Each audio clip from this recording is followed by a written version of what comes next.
రెగ్యులర్‌గా మనం చూస్తున్నదే చేపల కూర వండడం. కానీ ఈరోజు ఒక స్పెషల్ ఉంది.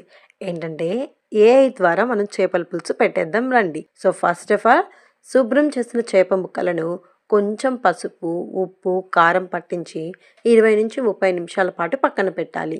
తరువాత ఒక బాండలిలో ధనియాలు, జీలకర్ర, మెంతులు వేసి దోరగా వేయించి చల్లారాక మెత్తని పొడిలా చేసుకోవాలి. వెడల్పాటి గిన్నెలో నూనె వేసి వేడయ్యాక ఆవాలు, జీలకర్ర, మెంతులు వేయాలి. ఆపై ఉల్లిపాయ ముక్కలు, పచ్చిమిర్చి, కరివేపాకు వేసి ఉల్లిపాయలు బంగారు రంగు వచ్చే వరకు వేయించాలి. ఇప్పుడు ఉల్లిపాయలు వేగాక అల్లం వెల్లుల్లి పేస్ట్ వేసి పచ్చి వాసన పోయే వరకు వేయించాలి. తర్వాత పసుపు, కారం, ఉప్పు వేసి కలపాలి. చింతపండు నుండి తీసిన రసాన్ని గిన్నెలో పోయాలి. పులుసుకు తగినన్ని నీళ్లు పోసి అది మరుగుతున్నప్పుడు ఉప్పు, పులుపు సరిచూసుకోవాలి. పులుసు బాగా మరుగుతున్నప్పుడు మ్యారినేట్ చేసిన చేప ముక్కల్ని ఒక్కొక్కటిగా జాగ్రత్తగా వేయాలి.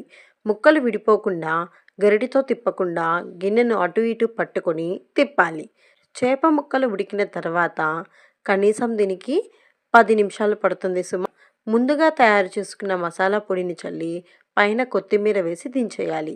మీకు ఒక సింపుల్ చిట్కా చెప్తాను.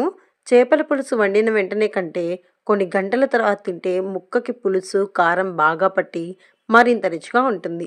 మీరైతే కామెంట్ చేయండి మన ఏఐ చేపల పులుసు ఎలా ఉందో. Don't miss to like the video. Thank you.